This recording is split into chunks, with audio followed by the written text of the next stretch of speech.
let's take a minute to meet our returning crew.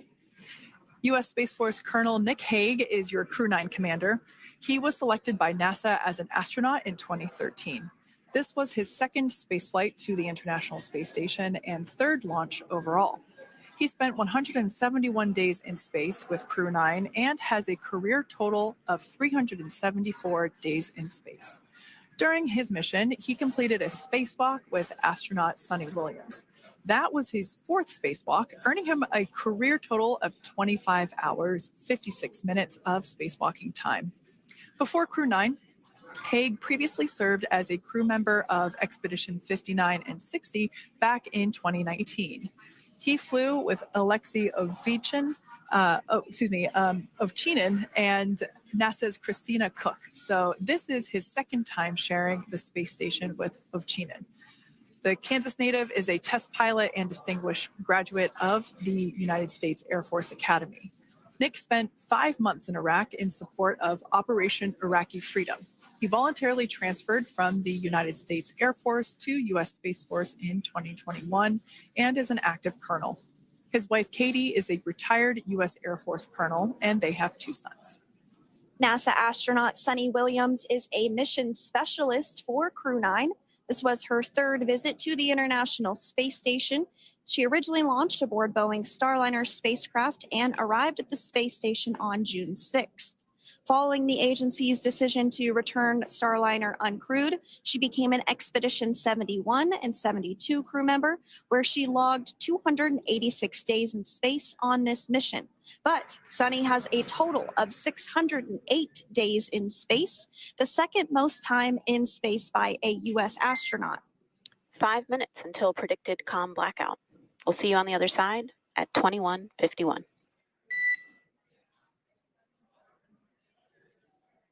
Talk to you soon. And with that call out from the Crew Operations Resource Engineer to Commander Nick Hague, letting them know that everything is looking good ahead of the loss of signal period. We will see the crew on the other side of the loss of signal period at 2:51 p.m. Pacific time this afternoon. Continuing on about Sunny Williams, who has a total of 608 days in space, the second most time in space by a U.S. astronaut. Former NASA astronaut Peggy Whitson actually ranks first for the U.S. with 675 days in space. Sunny conducted 2 spacewalks and has completed 9 over the course of her career for a total of 62 hours, 6 minutes of spacewalking time. She ranks 4th on the list of cumulative time spacewalking by a female astronaut, and she has flown on 4 different spacecraft types, including the Space Shuttle, Soyuz, Starliner, and now Dragon. Previously, she served on Expedition 14 and 15 in 2006 and 2007, and again with Expedition 32 and 33 in 2012. She's a retired U.S. Navy captain and is a proud graduate of the U.S. Naval Academy and was the first astronaut to run a marathon in space. Pretty awesome stuff. Now, NASA astronaut Butch Wilmore is also serving as a mission specialist today.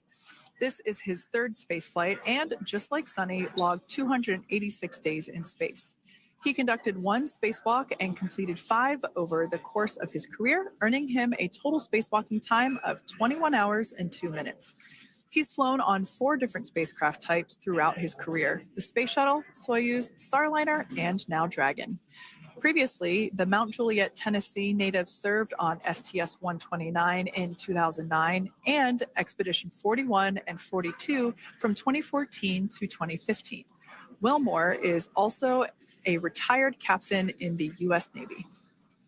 Next up is Alexander Gorbunov, who is the 3rd mission specialist serving on today's mission. Crew 9 was his first space flight to the space station, earning him a total of 171 days in space over the course of his career. Gorbunov, along with Nick Hague, saw the arrival of 4 visiting vehicles and saw the departure of 4 as well. The duo orbited the Earth more than 2,700 times since September. Before his cosmonaut selection in 2018, Gorbunov worked as an engineer for a rocket space corporation and helped support cargo spacecraft launches from the Baikonur Cosmodrome in Kazakhstan.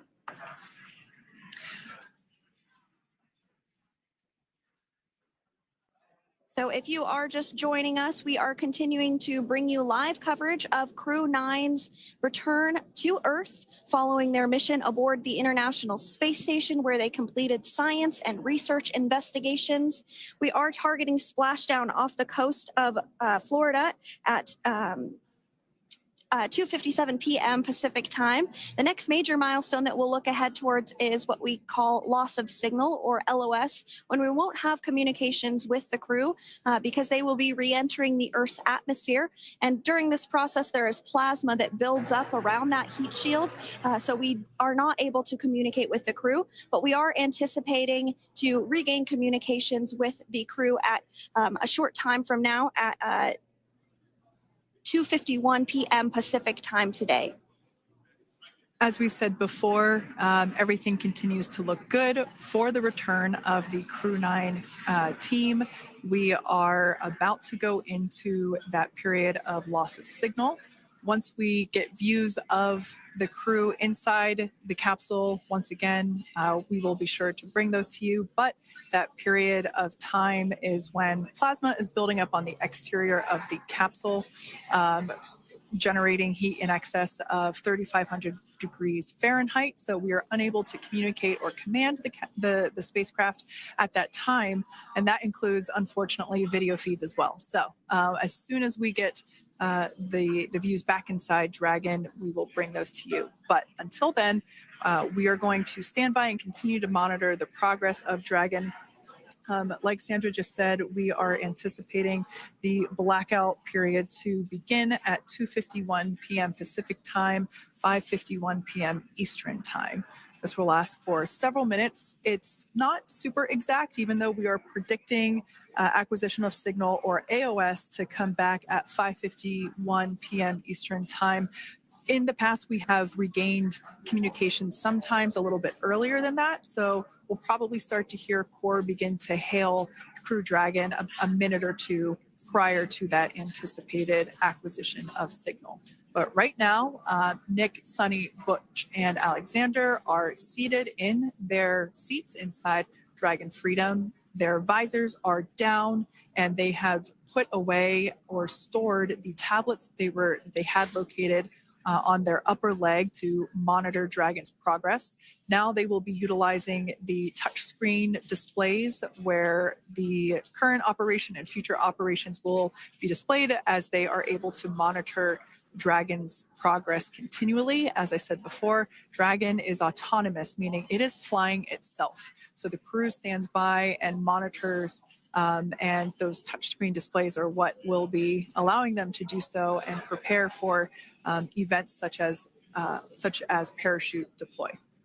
And while on board the International Space Station, Nick, Sunny, Butch, and Alexander contributed to over 900 hours of science and research investigations, which is really the key purpose of the International Space Station. Now, the International Space Station is celebrating a major milestone this year, where they will be celebrating 25 years of continuous human living and working aboard the International Space Station, contributing to key science and research investigations that impact our lives here on Earth. There's research being done on Parkinson's, on osteoporosis, on cancer research, and a variety of other studies. Additionally, the microgravity laboratory provides a jumping off point for us as we venture back to the moon and onto Mars through longer duration space flights. One such example that the crew worked on during this mission was an alternative exercise device. In microgravity, the crew has to exercise for about 2 hours a day because they're not having the effects of gravity on their body. So to prevent bone and muscle loss, we counteract that with 2 hours of exercise per day. On board the International Space Station, they have 3 ways in which they can exercise. They have a bike, they have a treadmill, and they have a similar to a weightlifting machine that counteracts the microgravity environment.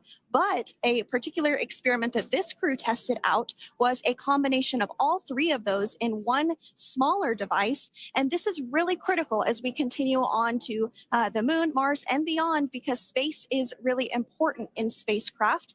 So if we have something smaller that the crew might be able to utilize, that can potentially help us venture out even further into the solar system. So science is really the name of the game when it comes to the International Space Station. Some of the other science highlights that took place during this increment that are particularly interesting to me was we had the first wooden satellite that was deployed. This is a study to see if other materials might be more resourceful or renewable in space. So I'm really excited to see the results of that one as well. Additionally, we had a couple of spacewalks that took place to not only provide maintenance to the International Space Station, but also where we swabbed the outside of the space station near vents to see if any microbes that we all have microbes on us, to see if any of those could survive in the harsh environment of space, which again is very important for us to know and understand as we continue to the moon, Mars, and beyond. Very exciting stuff. Now, at this point, we have now entered the communications blackout period for the Dragon spacecraft. This lasts approximately 7 minutes due to plasma formation around the spacecraft itself. During this time, no vehicle telemetry is received by mission control or the recovery team, and no external commanding of the vehicle or voice communication is possible. But as a reminder, Dragon is designed to fly itself. During reentry, the vehicle will be slowing down from orbital velocity, which is approximately 17,500 miles per hour. The top temperature that Dragon will experience upon reentry is 3,500 degrees Fahrenheit. This blackout period, as I said before, we expect it to last about 7 minutes today, concluding at 5:51 p.m. Eastern Time or 2:51 p.m. Pacific Time. We right there have our first view of Dragon Freedom coming home to Earth. And that view is from the WB-57, which is one of NASA's high-altitude planes that is tracking. Now, because of the way that this camera is configured, it does look like it is dark, but it is indeed daytime, and you're beginning to see that plasma trail as Dragon re-enters the Earth's atmosphere. All of that is expected. We are anticipating an acquisition of signal around 2:51 p.m. Pacific Time, so just minutes from now, and you may hear the core begin to hail out or call Dragon for communications and see if we can potentially get communications with them a little bit earlier. Following this, we'll have two events in rapid succession. We'll have the drogue parachutes deploy at 2:53 p.m. Pacific, followed by the mains just 1 minute later at 2:54 p.m. Pacific Time, ahead of a splashdown at 2:57 p.m. Pacific Time off the coast of Tallahassee, Florida.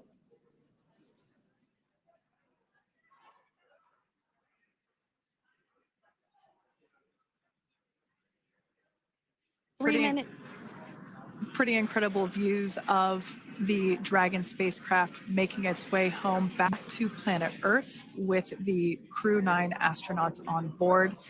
Once again, this view is coming from the WB-57 plane. That heat shield we can see doing magnificent work as it works to Freedom, SpaceX, Comcheck.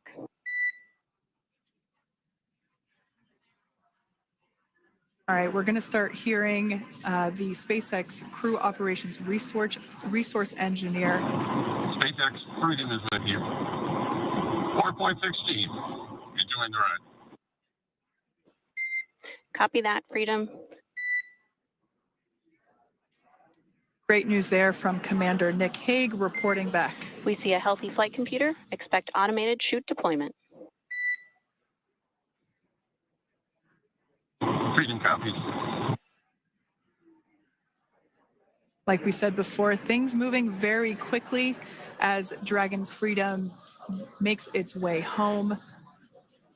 Next event coming up will be deployment of the drogue parachutes. This occurs around 18,000 feet. GPS has converged. Expect nominal altitude for drogue chute deployment.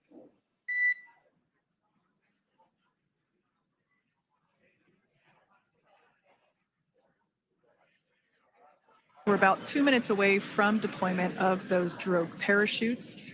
Now the heat shield is continuing to work to slow the vehicle down. That entry period, the Dragon spacecraft went from orbital velocity about 17,500 miles per hour down to about 350 miles per hour. So that really gives you a sense of why that plasma builds up on the exterior of the capsule, thanks to the heat shield and the work that it does. Those drogue parachutes will slow it down from 350 to about 119 miles per hour. We can see 15 kilometers. Brace for drogue window.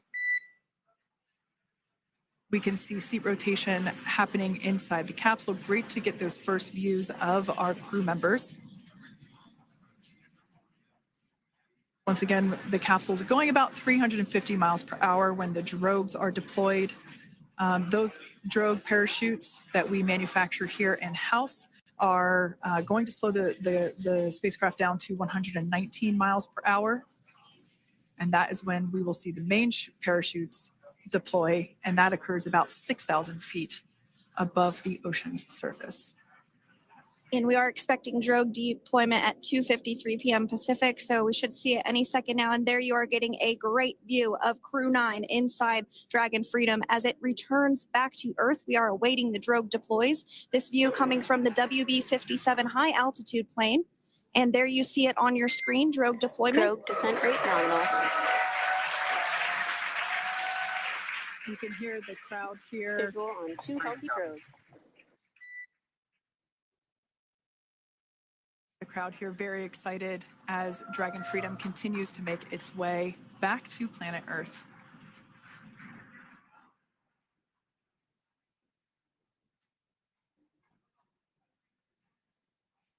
Next up, we'll stand by for the main deployment of the parachutes. The mains are quite a bit larger. You'll be able to notice the difference on your screen once they deploy, and they continue to ensure that the Dragon spacecraft slows down even further. As we mentioned, Freedom will be traveling 16 miles per hour when it splashes down off the coast of Tallahassee, Florida, here at 2:57 p.m. Pacific time this afternoon. And there we go. We have visual on 4 healthy mains. That view was from inside. Freedom copy. That view was from inside one of the buckets where the parachutes are located. So we see a great view there of the reefing on those parachutes. And as those main parachutes begin to inflate fully, 4 beautiful, healthy mains. Now awaiting visuals of splashdown. Freedom, 1,000. We'll start to hear Commander Nick Hague. Copy, 1,000. As we heard right there, Commander Nick Hague will be calling out the altitude of the Dragon capsule from here on out. Landing in water is simpler and provides more margin against unlikely parachute issues. You can see those parachutes continuing to slow the Dragon capsule down. And if you're just joining us, you're looking at 800 meters. a live view of Crew 9, just minutes away from splashing down off the coast of Tallahassee, Florida. Splash down 2 minutes from now at 2:57 p.m. Pacific. We do have 4 healthy mains really doing the job there. Just breathtaking views of a calm, glass-like ocean off the coast of Tallahassee, Florida. Crew 9 just minutes away from splashing down. This is really such an incredible shot. Copy, 600. That was a live view from our recovery vessel, Megan, which is stationed a couple miles away from the splashdown site. We can see the crew there using their restraints as resting places for their arms. They were just in space moments ago, so their arms were able to float freely. 400 meters. This is a gorgeous bluebird day here that we have for the splashdown of Crew 9. It's incredible to think that the Dragon capsule just minutes ago was going over 17,000 miles per hour, and now gently coasting to a soft splashdown. 200. Copy, 200 meters. Brace for splashdown.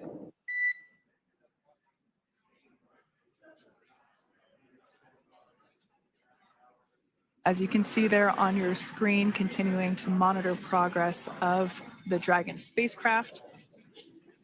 And we're going to stand by for splashdown. located in the Gulf of America off the coast of Tallahassee, Florida.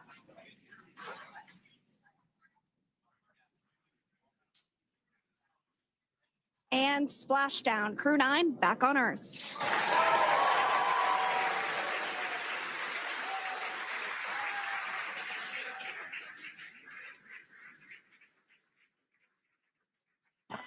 And SpaceX Freedom, splashdown. Good main release. Copy, splashdown. We see main chutes cut. Nick, Alex, Butch, Sunny, on behalf of SpaceX, welcome home.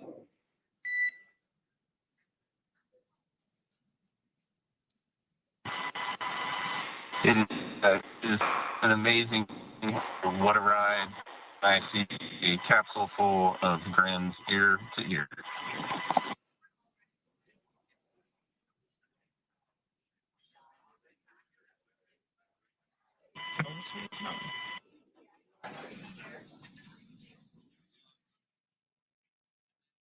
And as you can see on your screen, we have visual confirmation of splashdown.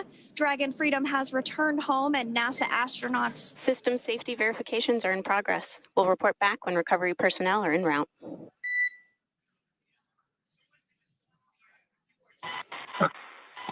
Understand. And, we're in section 2, 4.800 landing response. And looking for your word on if it is necessary.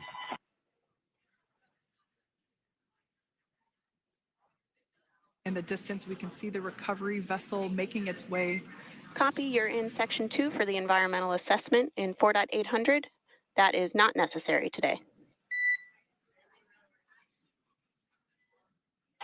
Understand. Raise and advise.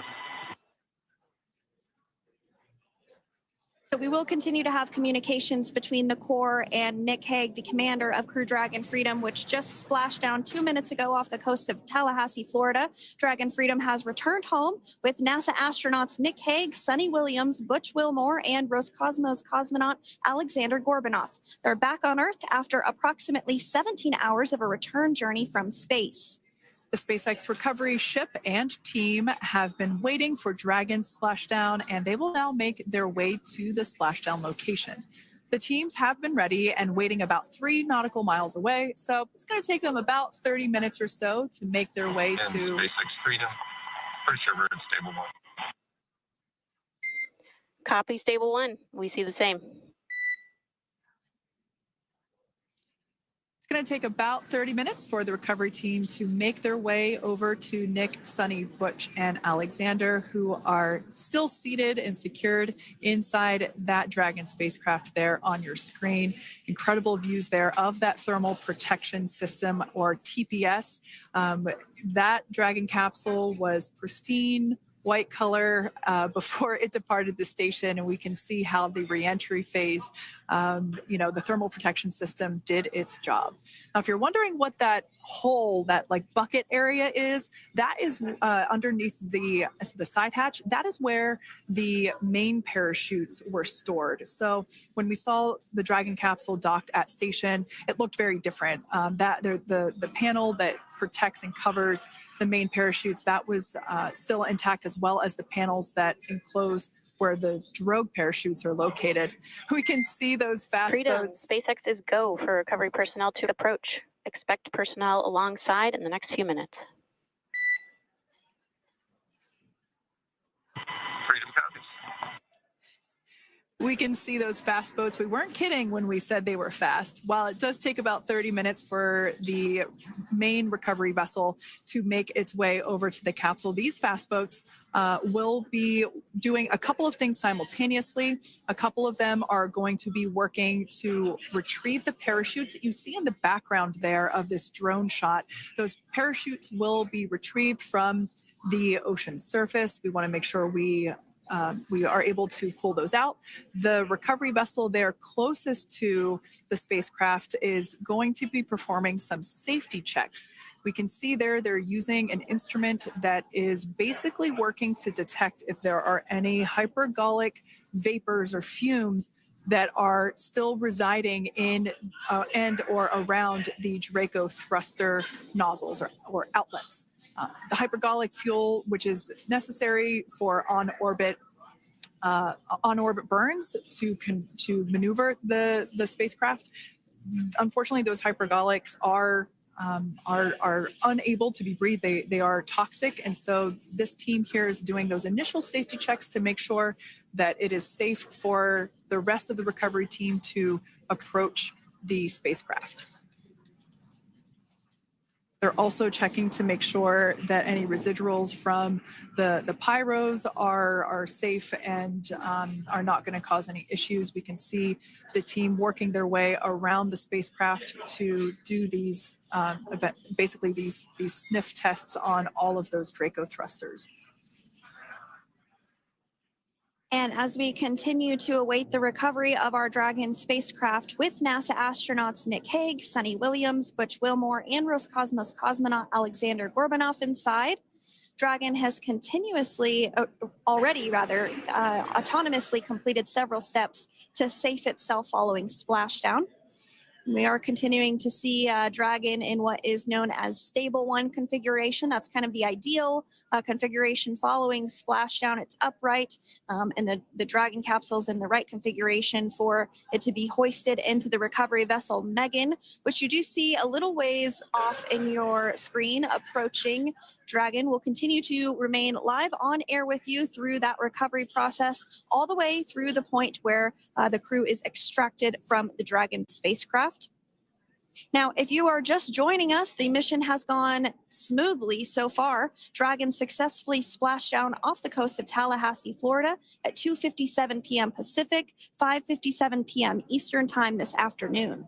Approximately 17 hours prior to splashdown, Dragon autonomously undocked from the International Space Station, completed a series of departure burns, jettisoned its trunk section, and performed its final burn, the deorbit burn. This placed the Dragon spacecraft on a trajectory toward Tallahassee, Florida. Dragon successfully re-entered the Earth's atmosphere, followed by deployment of its parachutes to slow the spacecraft down to a gentle splashdown. We're now going to follow the Freedom. Hypergol sweeps and unfired ordnance checks are nominal.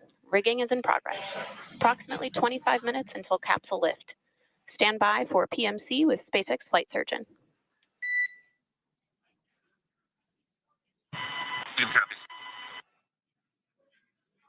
And so what we did just hear there was communications that those hypergol checks were complete.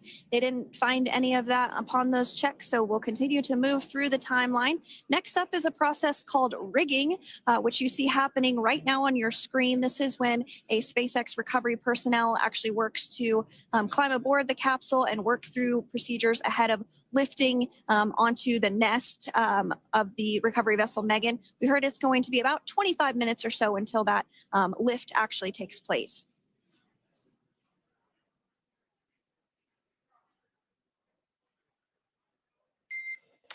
Okay, Freedom, the next call will be from the SpaceX flight surgeon on Dragon to Ground Private.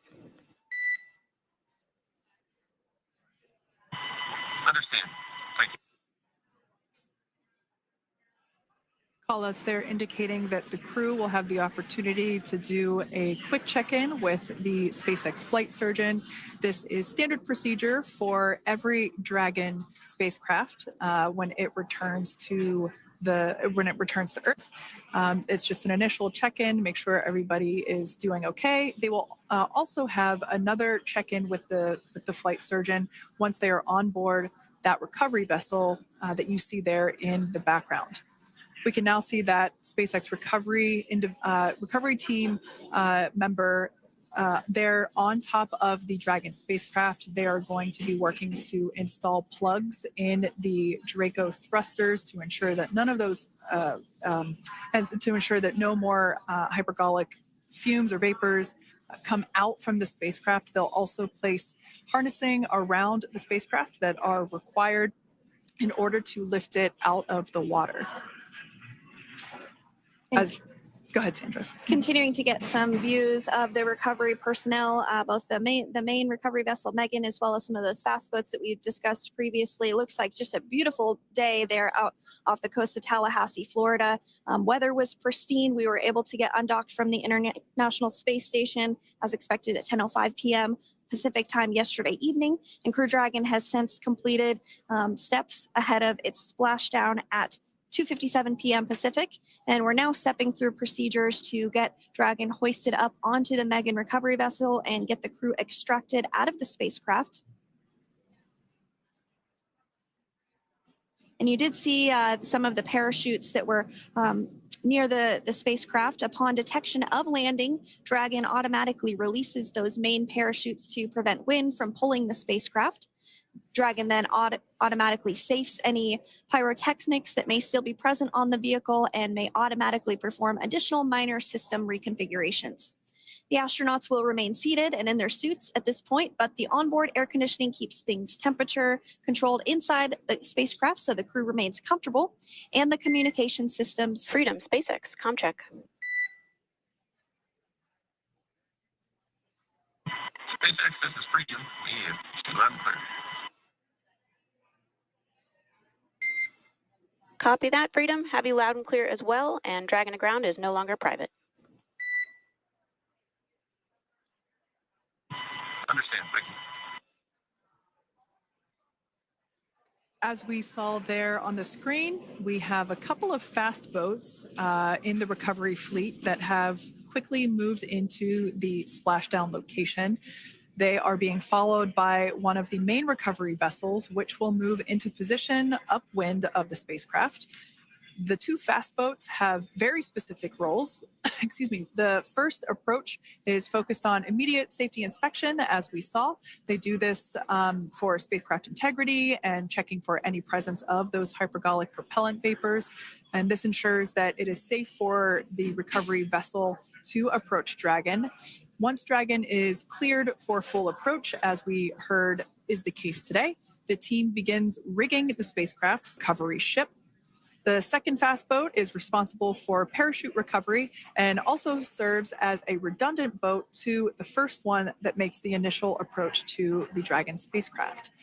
As we saw a little bit earlier, we were also able to see one of the recovery team members get on a jet ski to help gather up the parachutes that were automatically detached from the Dragon spacecraft upon splashdown. And it will take a little over 10 minutes for the recovery crew to complete their safety checks. Once they complete, the team will begin preparing Dragon to be lifted. And as you see, they are preparing for that to take place at this point. As part of the preparation for this lift, one member of the recovery team has climbed on top of the spacecraft already so they can attach Dragon's hoist rings and connect to the lifting lines. It will take us less than an hour to raise Dragon to the recovery boat and remove the crew from the spacecraft. After medical checkouts, the crew will return to land within 4 hours by helicopter. And if no additional medical assistance is needed, the crew will board a waiting NASA plane and depart for Houston.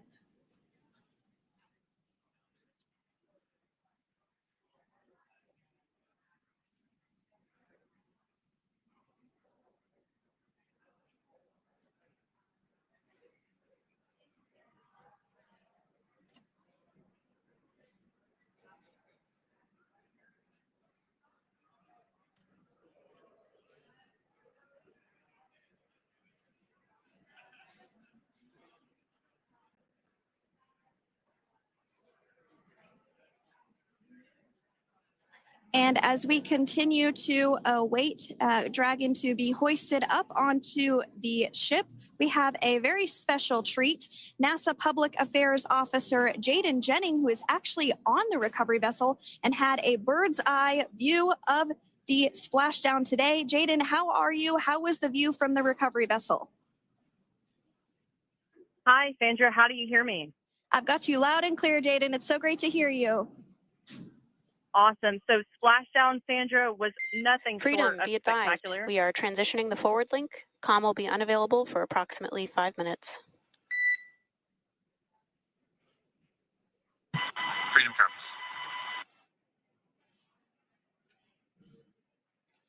Thanks so much, Jaden. We did just have some communications letting us know that we'll have about a 5-minute period where we won't be able to hear from the crew. So please go ahead, tell us, how was the view from the recovery vessel? Absolutely. Yeah, I was mentioning earlier, splashdown was nothing short of spectacular. And we were stationed about 1.5 nautical miles away from the splashdown zone and had great visuals here on the recovery vessel Megan. We actually saw a little of the smoke trail as the spacecraft was coming in. And then moments later, we spotted those drogue chutes, and this was quickly followed by 4 healthy white and orange main parachutes. We then tracked Dragon all the way down as it slowly propelled into the ocean. And I think I speak for all of us on the ship when I say a new core memory was made today, and we are looking forward to having Crew 9 on board with us a little later. Jaden, that is amazing. Now, obviously, we are watching it here on camera, and the landing conditions look pretty good, but how was it from your perspective? What is the sea state out there?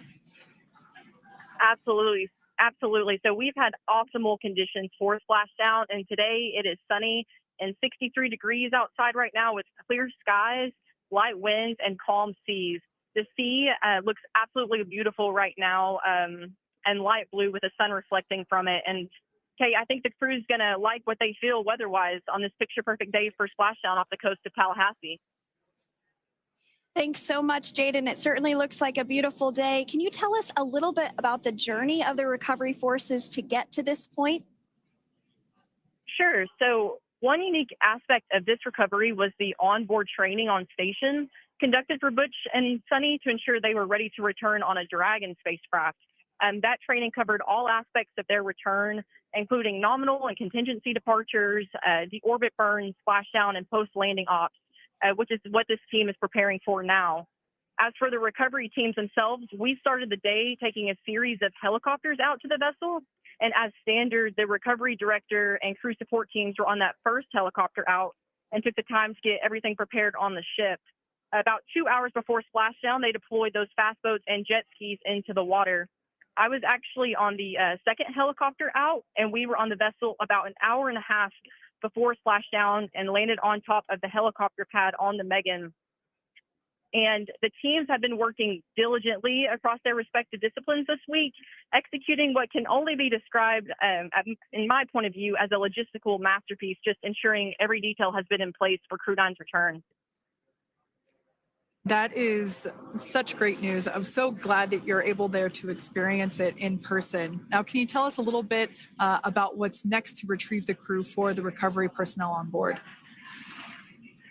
Yeah, Kate. So coming up next, Dragon will be hoisted into the on-deck translation system, or the nest, at the aft end of the ship, and then will be translated pretty quickly towards that egress platform.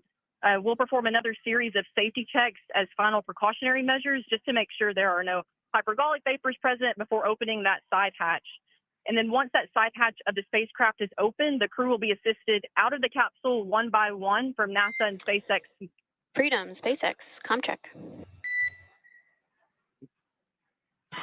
Freedom's got you loud and clear. Thanks, Nick. Got you loud and clear as well. We have completed our forward link transition.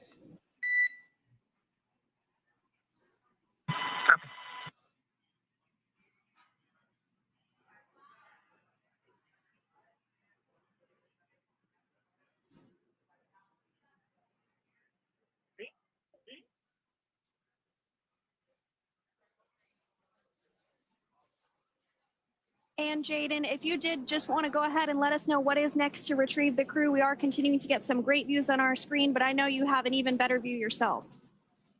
Oh, yeah, Sandra, this view is absolutely unbeatable. So just to kind of finish off what I was saying is once that side hatch of the spacecraft is open, that crew will be assisted out of the capsule one by one from NASA and SpaceX medical personnel, where they will then head to the med bay.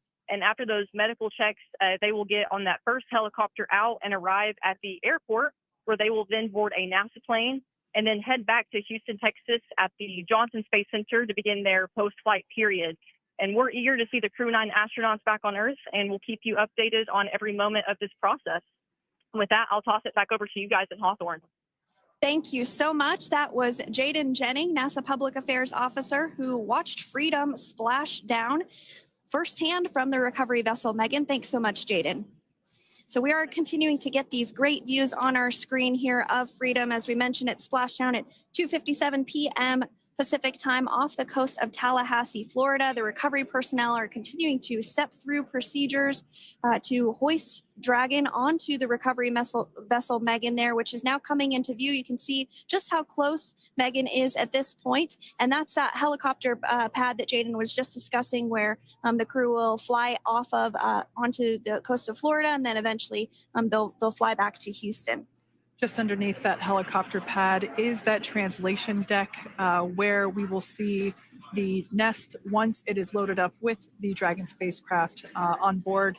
The nest will be translated to the forward end of the recovery vessel, and that is where our Crew 9 team members will egress from the Dragon spacecraft. Now, here on your screen, we can see dolphins, actually, who want to come and play with Dragon. Now, one of the fast boats there in place, working to assist the recovery team member. It's incredible. I just love these views. We really see them even better in daytime, but just seeing the recovery team work in tandem to step through each step, to step through each operation. Obviously they're getting quick assists from the honorary part of the recovery team, those dolphins in the water there. Now, the recovery team member that is crawling around the Dragon spacecraft. Earlier, we saw a view where it was like a spider monkey pose. We can see that individual now standing in the bucket where the main parachutes were stored while Dragon was on orbit. Obviously, those main parachutes were utilized for splashdown today. They were deployed and cut from the Dragon capsule. And one of the other fast boats of the recovery team working to pull those out of the water. Now, the recovery team member that is there working on top of the Dragon capsule. Earlier, we saw that person performing safety checks. Now we can see some harnessing being placed around the capsule. This harnessing is what will be used to lift the Dragon capsule out of the water and onto the recovery vessel. Wow, we got a cute little pod of dolphins. It wasn't just one or two. I mean, that water just looks beautiful. We had ideal splashdown parameters today. Obviously, wave height, ne'er a concern. The weather is beautiful, as Jaden mentioned, in the 60s, sunny. Looking forward to seeing Crew 9 exit the capsule here shortly once they get hoisted onto the recovery vessel Megan. We can see that recovery vessel slowly but surely closing the distance there between, dolphin cam back again. We can see that the Dragon capsule and the recovery vessel, that distance is closing. Again, this is just one more step as we continue to work recovery operations for Dragon Freedom. And we anticipate the lift of the Dragon capsule to occur here in just a few minutes. Now, once all of the rigging is on the capsule and it's hooked up to the recovery vessel, we will see the hydraulic arm, which is that kind of like bridge-like structure there at the aft end of the recovery vessel. We'll see that articulate backwards, and that's a good sign that we're getting even closer to pulling the capsule out of the water. It will then move forward, and the capsule will be placed inside of what you can see there is basically a basket. We call it the nest, Dragon nest, where that's where the capsule will be placed in order for it to be translated to the forward end of the vessel and for the astronauts to egress. And before that does take place, we'll have potentially views of the rigger go ahead and jump off of the spacecraft there. That typically occurs when the spacecraft is a little bit closer to the recovery vessel, and we usually get a really good view of that particular operation from one of the onboard cameras from the recovery vessel. That is an operation that I have a lot of respect and admiration for, that individual that does that.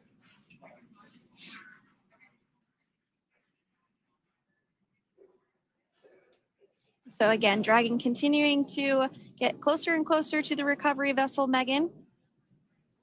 You see some of those ropes now coming into view as well. If you are just joining us, Crew 9 splashed down off the coast of Tallahassee, Florida at 2:57 p.m. Pacific time with NASA astronauts Nick Hague, Butch Wilmore, Sunny Williams, and Roscosmos cosmonaut Alexander Gorbunov. They're now working through procedures to hoist this spacecraft up onto the recovery vessel Megan. We just saw that hydraulic arm get lowered into the lifting position.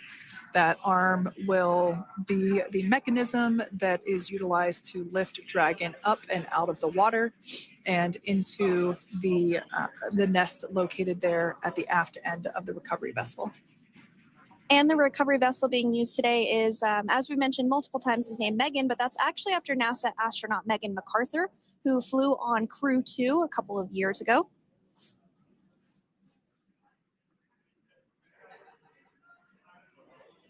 We're getting some views now from actually inside the boat. Yeah, you're exactly right. This view is straight down the recovery vessel. That platform that was closest to the camera, that is the egress platform. Freedom, rigging is almost complete. Approximately 5 minutes until capsule lift. Great news there from SpaceX Core. So about 5 minutes left until we see Dragon Freedom get lifted out of the water. That hydraulic arm, as I said before, is the mechanism that will lift it. It's quite swift, actually, the whole process of getting the spacecraft. Brace for capsule lift. Bracing.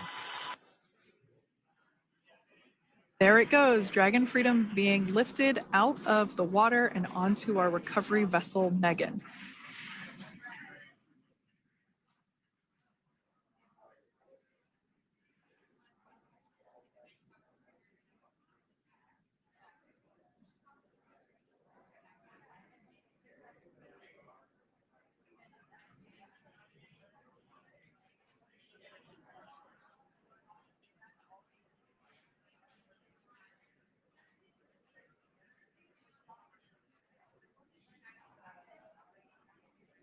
So once securely on...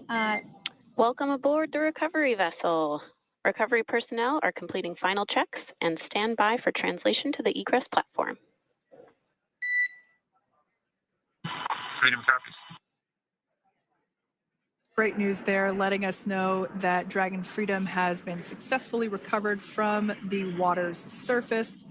If you've just joined us, we had an on-time splashdown at 5:57 p.m. Eastern Time, and we can now see that the water recovery operations are continuing to progress. The nest where the Dragon spacecraft is located is going to get moved forward. This will happen after one of the recovery crew members does some checks, and we'll also see some hosing.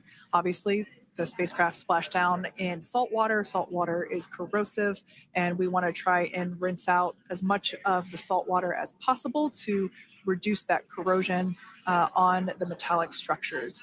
So we can see some guidance there being provided, really steering the spacecraft properly into the Dragon's nest. And it's been 30 minutes since Dragon splashed down, and as you can see there, the spacecraft is already on board the recovery vessel Megan. Things continuing to move very smoothly today throughout the entire operations from the deorbit burn up until this point as well. And Freedom, it looks like the positioning wasn't quite right, so they are working on repositioning the capsule in the nest now. Okay, copy that. Thanks. And with that, the team is just going to adjust the Dragon spacecraft a bit so that it's in the right position ahead of translating up a little bit closer ahead of the side hatch. So the team is now going to step through the procedures to ensure that that takes place. While Dragon does fly itself autonomously, it clearly is unable to park itself autonomously. We want to make sure that the Dragon capsule is properly seated there in that nest.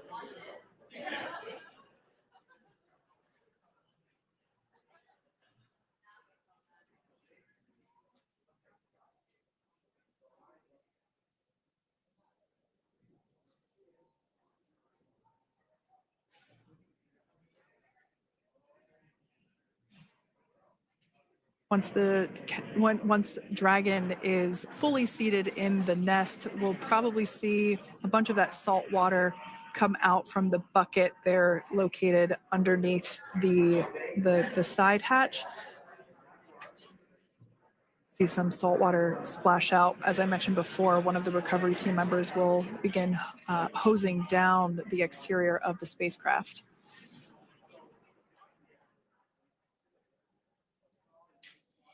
So you are continuing to get some great live views on your screen of Crew 9, which includes NASA astronauts Nick Hague, Sunita Williams, Butch Wilmore, and Roscosmos cosmonaut Alexander Gorbanov, who splashed down off the coast of Tallahassee, Florida, 2:57 p.m. Pacific time this afternoon.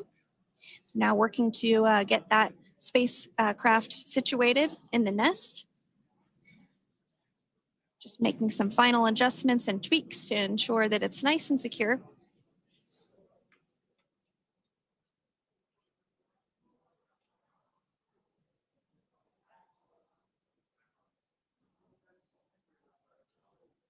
Once the spacecraft is seated and secured and oriented correctly in the nest, Dragon will be moved into the hangar located underneath that helipad that we saw earlier from the aerial views during recovery. All right, Freedom, looks like you are settled into the nest now. Team is working through hypergol sweeps. Copy all.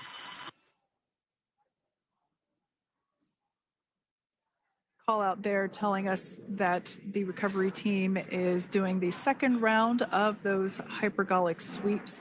This helps ensure that all the recovery team members that are located basically right where this camera is located on, towards the forward end of the recovery vessel, that they will all be safe once the spacecraft is translated forward.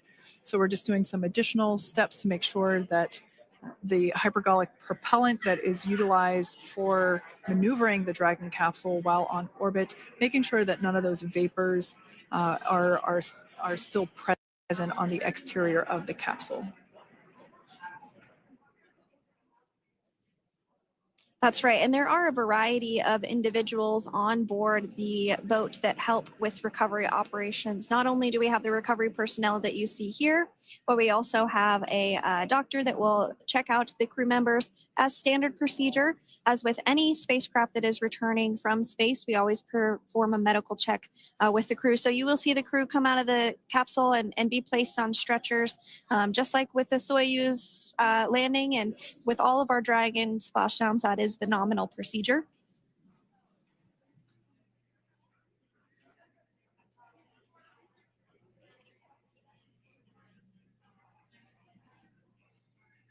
We'll stand by to see Dragon Freedom translate or scooch up a little bit closer to the camera angle that we're seeing right here. And then teams will step through procedures to get that side hatch opened. You see it right in the dead center of your screen there. It's kind of that rectangular shape. It has not been opened since Crew 9, which include Nick Hague and Alexander Gorbanov, launched back in September from the Kennedy Space Center in Florida. So that will be the very first time that hatch is opened. Once docked to the International Space Station, crew enter through the top hatch, which was where the nose cone is now closed. That's the hatch that they actually utilize to go ahead and get inside the International Space Station.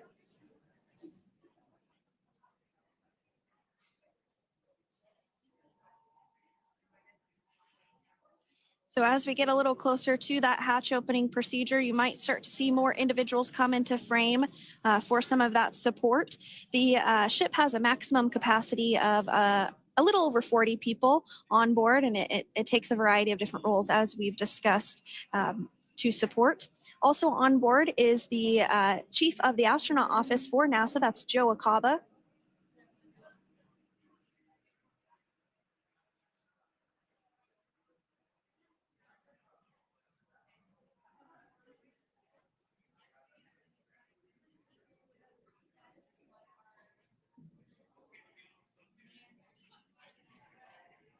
Now, while we are standing by for translation of the Dragon spacecraft to the platform there, the recovery platform that we see in the foreground, it is important to note that Nick, Sunny, Butch, and Alexander will be getting assistance from the recovery teams while exiting the spacecraft. This is the same process for any returning long-duration crew members. As you could imagine, returning to a gravity environment can wreak havoc on our vestibular system, which is responsible for maintaining balance and motion.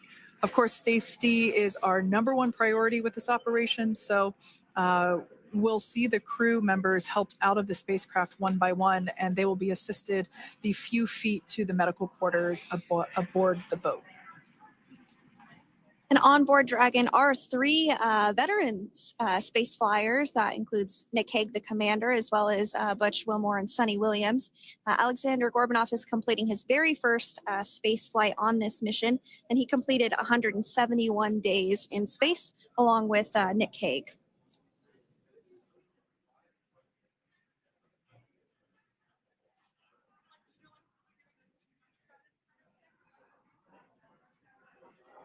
For those of you that have just recently joined us, well, I would encourage you to hit that rewind button and go back a few minutes. It was a beautiful splashdown of Dragon Freedom with the Crew 9 cohort on board. They had an on-time splashdown at 5:57 p.m. Eastern Time, 2:57 p.m. Pacific Time. We can see that the spacecraft... Freedom translation is in progress. Copy, and seal it. We can see that spacecraft was successfully recovered from the ocean surface and is now being washed with fresh water, as obviously they splashed down in salt water. So we're trying to rinse off as much of that salt water as possible. And we can see the spacecraft continuing to move closer and closer to that recovery deck. Freedom, the crew is working on side hatch opening now. Expect hatch open in about 2 minutes. Okay, copy that. And Kira, just wanted to say that you guys, you and the team did an awesome job, both uphill and downhill. Just really, really impressed. Thank you. Thanks, Nick. It's been an honor. This is a pretty exciting moment coming up. We are working to open the side hatch. One thing that may not be obvious from, just looking at the spacecraft here is that this side hatch that we're about to open, the last time it was open was when this spacecraft was at the launch pad. This side hatch is what is used for initial capsule ingress and final capsule egress, but all comings and goings from the spacecraft while it is on board the space station are from the forward hatch, which is located at the top of the spacecraft under that nose cone. So this is a pretty exciting moment because it will be the crew's first breath of fresh air since boarding their ships at the start of their journeys last year. And the very first person that will have the opportunity to say hello to the crew once that hatch is open is a SpaceX medical recovery personnel representative. Then we'll see procedures take place to remove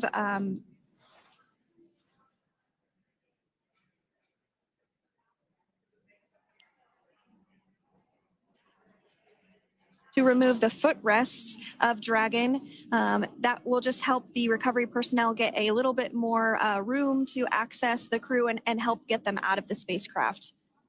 Yeah, you're absolutely right. Safety is, once again, top priority here, and removing those footrests from all 4 seats will be helpful as a recovery, as a SpaceX recovery team member will actually go into the capsule, into Dragon Freedom to help the crew members unbuckle and stand up, and essentially we'll also see a fun little slide be put in place to help the crew members exit the spacecraft safely. So yeah, we're going to remove all 4 of those footrests to basically give a little bit more working room inside the spacecraft. That's right. And we did hear the go for that hatch opening. So we're just a couple minutes away from being able to see that. And then we might be able to get the chance to see a couple of views inside of the Dragon and see the crew following their splashdown. Now, opening that side hatch isn't quite like opening, the door to your car. We have to depress the seal around the side hatch, as well as, we'll now see them open that side hatch up.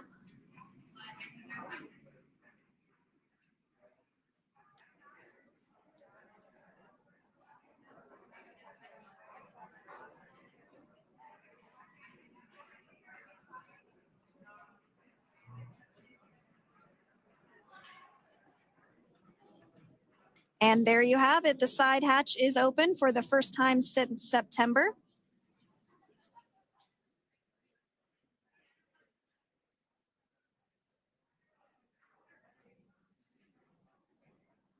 We can see some of the protective equipment there that was brought into frame that will help protect the edge of the side hatch, one from any potential damage. Oh, we can see the recovery crew member there taking photos of the side hatch seal. This is part of the standard operation for recovery. These photos will get saved into our procedure. We'll then install that protective frame around the side hatch. This helps to ensure that the side hatch itself, the edges of it, incur no damage while crew members are coming out from the spacecraft.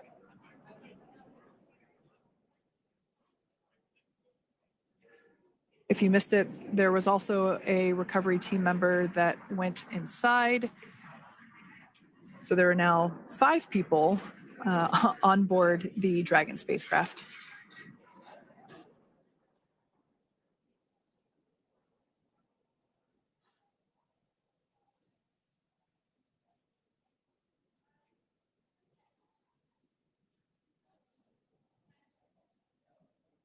And if you are just joining us, it has not yet even been an hour since Crew 9 splashed down off the coast of Tallahassee, Florida at 2:57 p.m. Pacific time. The crew is now on board the recovery vessel Megan, and the hatch is open. The next major milestone that we'll see is when the crew will actually egress or exit the spacecraft. But before that, they'll continue to, the recovery personnel rather, will continue to install that protective area around the hatch and then remove the footrests. So we're a couple minutes away from seeing the crew egress, but not too long away.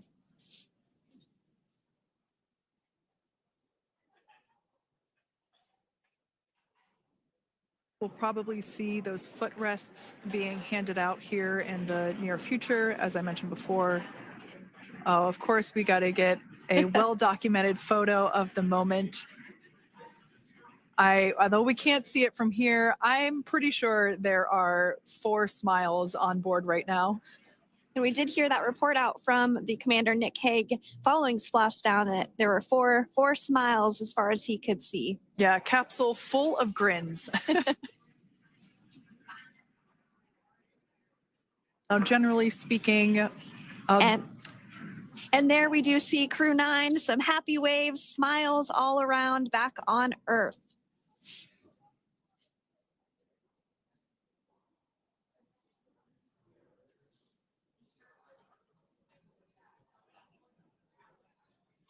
Generally speaking, we have the individuals in the 2 center seats of the spacecraft exit first. You might hear us refer to this as the exit process as egress. It's just another term for exiting the spacecraft. Generally speaking, we most of the time have the 2 center seats egress first, as it makes moving around inside the capsule a little bit easier.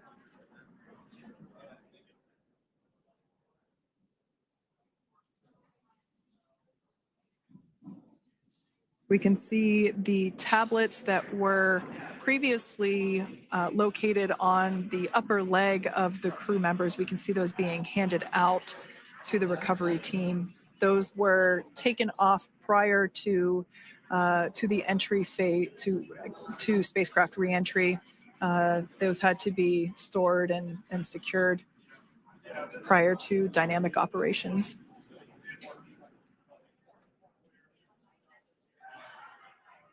It looks like we are starting to see the footrests also be removed. I just saw one there on the screen. There are 4, of course, 1 for each crew member.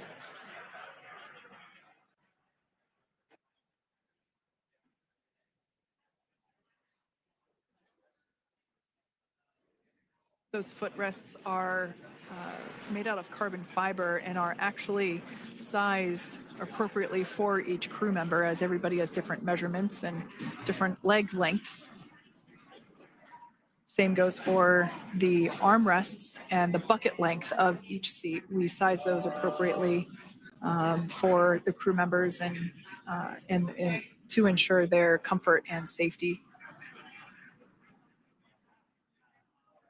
I believe we just saw the little ramp that is used to help slide the crew members out from inside the spacecraft. And once the crew does exit Dragon Freedom, they will be placed on to a stretcher to go to a medical bay for medical checkouts. This is standard procedure for all Dragon spacecraft flights that splash down crewed, as well as for our Soyuz spacecraft that land in Kazakhstan.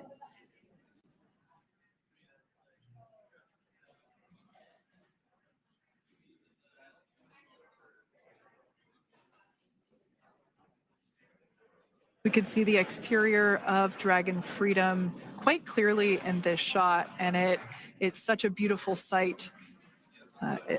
I personally prefer the capsule when it has some of that charring from atmospheric reentry. It is the signature sign of a capsule that has returned to Earth.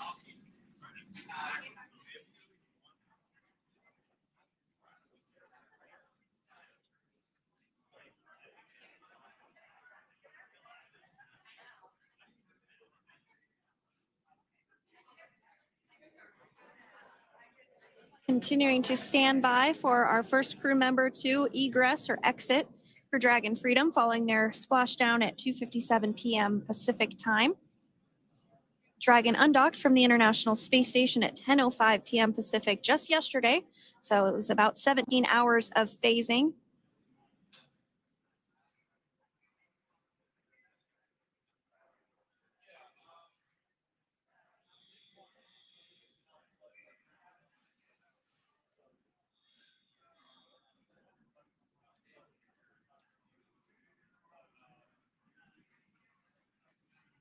And while on board the International Space Station, Crew 9 contributed to 900 hours of science, over 150 research experiments and investigations, making great use of the microgravity lab of the International Space Station, which celebrates 25 years of continuous human presence this November.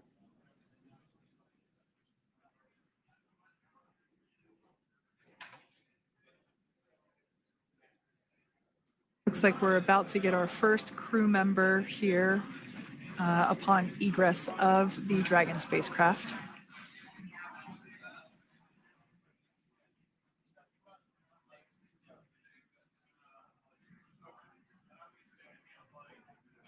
So we are standing by for that egress. Outside of Dragon, you do see one of those stretchers. This is the expected procedure as the crew will be taken to medical facilities following their exit from Dragon.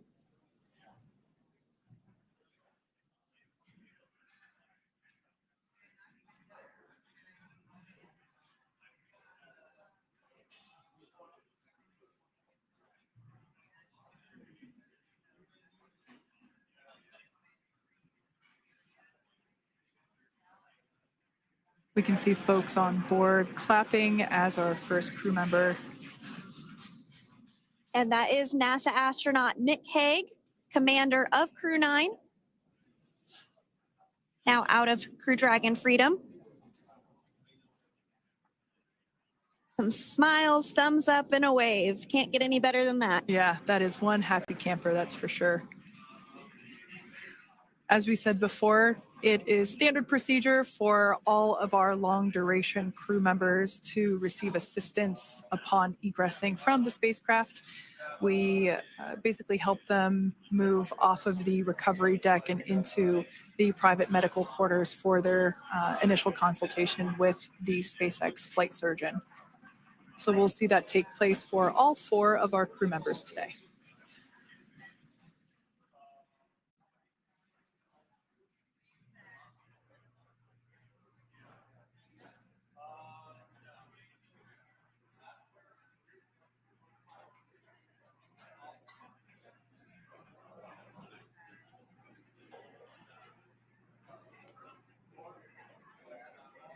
And we are standing by for the next crew member to exit Freedom.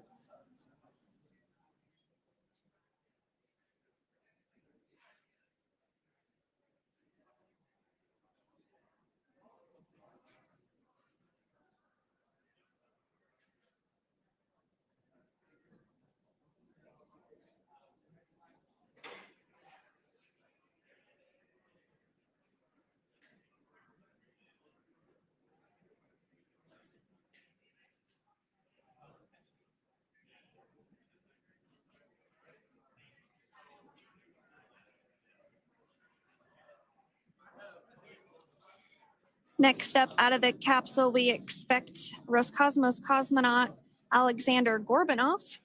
His first space flight. Spent 171 days in space alongside NASA astronaut Nick Hague. Looks like we're getting some cheers and clapping on board as Alexander is slid down the little ramp and placed into the mobility aid. Once again, big smile.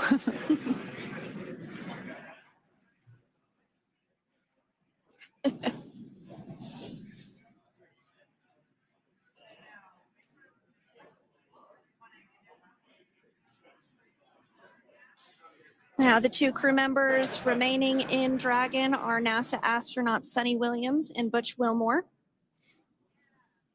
They completed 286 days in space. One of the remaining footrests being removed from the Dragon spacecraft.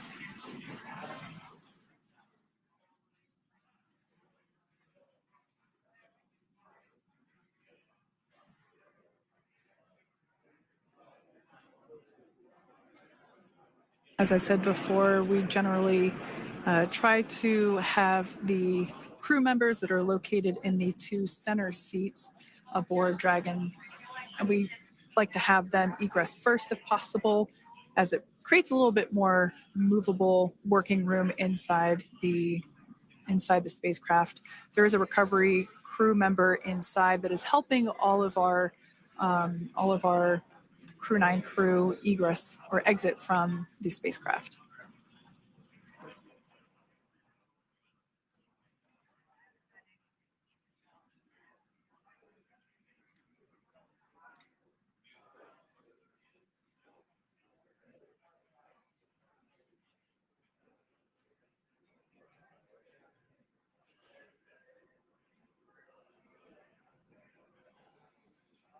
We are standing by for the next crew member to egress or exit Crew Dragon Freedom following the splashdown not even an hour ago at 2:57 p.m. Pacific time.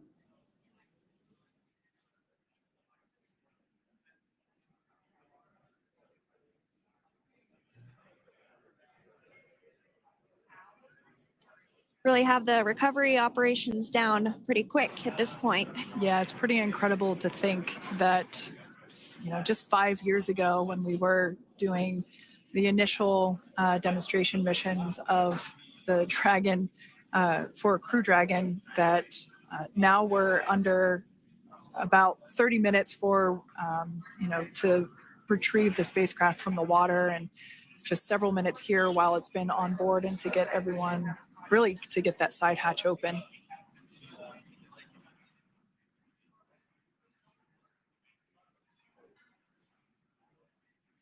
For those of you that have just recently joined, the Dragon had an on-time splashdown. Looks like we're getting our next crew member here.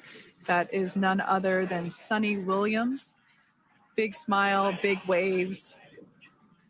She, like her other crew members, now will be assisted onto the mobility aid.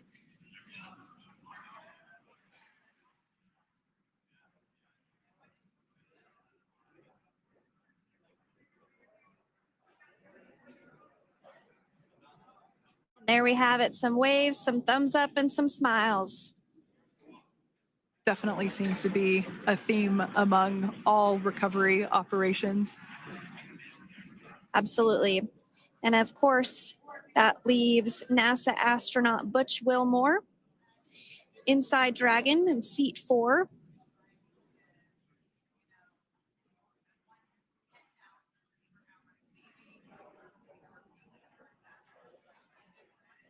We're getting some views of him now as he egresses or exits the spacecraft.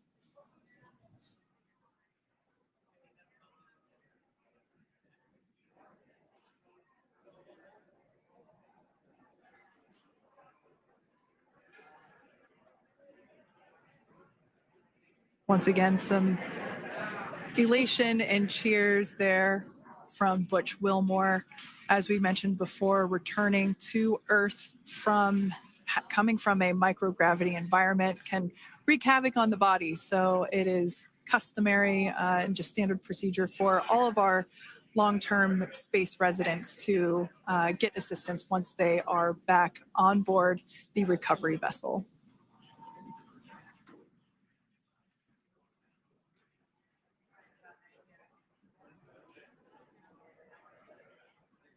Well, now that Nick, Butch, Sunny, and Alexander are safely back home on Earth and getting checked out by the NASA medical team, we're going to wrap up our live coverage of their return. The Crew 9 mission began a little differently than usual since Butch Wilmore and Sunny Williams were already aboard the space station when Nick Hague and Alexander Gorbunoff arrived on the Crew 9 spacecraft in September. Having arrived as the crew flight test crew for Starliner, Wilmore and Williams were fully incorporated into the space station's Expedition 72 team and began research and other work aboard the station along with the other crew members. Williams commanded the orbiting laboratory for much of the expedition. After a successful liftoff and separation from Falcon 9, Nick and Alexander made a short flight on board Dragon to the International Space Station.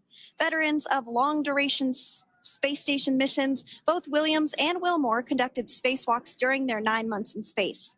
Like all crews on the station, Crew 9 had the ability to leave at any point had there been an emergency. With their full duration mission coming to an end, the crew began packing up their personal items for their return to Earth about a week ago and worked through tasks and shared lessons learned with Crew 10 teams as they arrived a few days ago. Their journey home began about 17 hours ago when they closed the forward hatch to Dragon and undocked from the space station at 10:05 p.m. Pacific, 1:05 a.m. Eastern. After 4 successful departure burns and a phasing burn to line up their orbit, Nick, Butch, Sunny, and Alexander rested for a few hours before waking up to prepare for re-entry this morning. We jettisoned Dragon's trunk and performed our final on-orbit maneuver, the approximately 7.5-minute-long deorbit burn, and that occurred at 2:11 p.m. Pacific, 5:11 p.m. Eastern Time. And that sent Dragon on its path home. The spacecraft re-entered the Earth's atmosphere and slowed its descent with successful deployments of 2 drogue parachutes and 4 main parachutes, with the final splashdown occurring off the coast of Tallahassee, Florida at 2:57 p.m. Pacific, 5:57 p.m. Eastern. Following that successful splashdown, we saw SpaceX recovery experts move in and prepare Dragon Freedom for its lift onto the recovery vessel. And just a little less than an hour following splashdown, we saw Nick, Sunny, Butch, and Alexander make their way out of Dragon and into the recovery ship's medical facilities, safe and sound. Next up, they'll catch a helicopter flight back to shore, where they'll transfer to aircraft that will take them home. The astronauts will take a NASA plane for the short flight back to Houston, where they'll be reunited with family and friends to bring an end to this mission. It's been an honor and a privilege to share their journey with all of you as we continue this new era in human spaceflight. Return today marks the end of the direct handover we executed after successfully launching the Crew 10 mission to the space station just last week on Friday, March 14th. Thank you, as always, for joining us for tonight's coverage of the splashdown of Crew 9. Remember to follow SpaceX on X and NASA online and on social media for updates for the very latest on crew and cargo flights to and from the International Space Station. And we'll continue to share the progress of Nick, Sunny, Butch, and Alexander on social media as they travel back home. We do also have a post-splashdown media briefing coming up at approximately 4:30 p.m. Pacific, 7:30 p.m. Eastern, where leadership will share a final update as we conclude this successful mission. So from all of us at NASA and SpaceX, welcome home, Crew 9. So long.